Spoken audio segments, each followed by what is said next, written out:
이종걸 새정치민주연합 원내대표가 14일 노사정의 특별위원회 구성 1년 만에 대타협을 내놓은 것과 관련 국민의 삶의 안정과 고용의 질을 상향평준화가 아니라 하향평준화하는 합의안이라는 우려를 지울 수 없다고 평가절하했습니다. 쉬운 해고 정부안을 사실상 수용했습니다. 이 원내대표는 이날 국회에서 열린 최고위원회의에서 노동계가 반대해온 일반 해고 요건, 취업규칙 불이익 변경 요건 완화 외에도 노동시간 단축 및 비정규직 대책까지 담겼다며 노사정의는 단서조항으로 정부는 노사와 충분한 협의를 거친다고 강조하지만 쉬운 해고 정부안을 사실상 수용했다고 말했습니다. 이 원내대표는 이어 비정규직을 정규직으로 전환해 달라는 노동계의 요구를 정규직을 비정규직처럼 쉽게 해고할 수 있다는 정부의 동문서답식 정책으로 관철시킨 합의안이라는 비판에도 귀 기울여야 한다며 집권 이후 정부의 노동정책은 일반 해고 요건을 완화하고 사회적 대타협이 아닌 정부가 나서 시안을 정해놓고 강압적 합의를 강요해왔다고 지적했습니다. 고용 안정을 통한 일자리를 만드는 노동정책을 위해 최선을 다하겠다는 다짐을 보였습니다.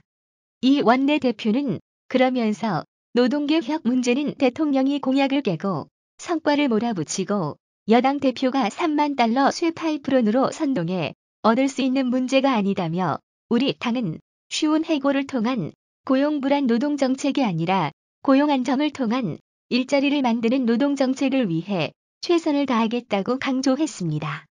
이 원내대표는 또한 보고서에 따르면 최근 9년간 일감 몰아주기 의혹 기업 중 절반이 법망을 교묘히 피해간 것으로 나타났다며 현행 일감 몰아주기 규제법은 재벌구제법에 불과하다며 정부 여당은 일반 국민과 노동자에게 일방적인 고통 분담을 강요할 것이 아니라 재벌구제용 제도를 개선하는 것이 우선이라고 꼬집었습니다.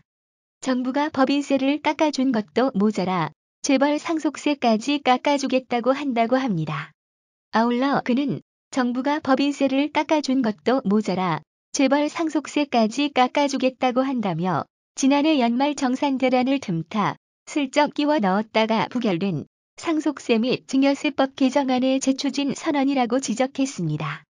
이 원내대표는 이어 자본이득세로의 완벽한 조세 체계 전환 없이 상속세를 완화하는 것은 또 다른 재정 절벽과 부의 불평등만 초래할 것이라며 19대 마지막 국회에서 박근혜 정부의 재벌 감세, 부자 감세 시도를 단호히 막겠다. 법인세 정상화와 재벌 대기업의 사내 유보금 투자 방안 등 내수 경기를 살려낼 실효성 있는 대책들을 적극 마련해 나가겠다고 강조했습니다.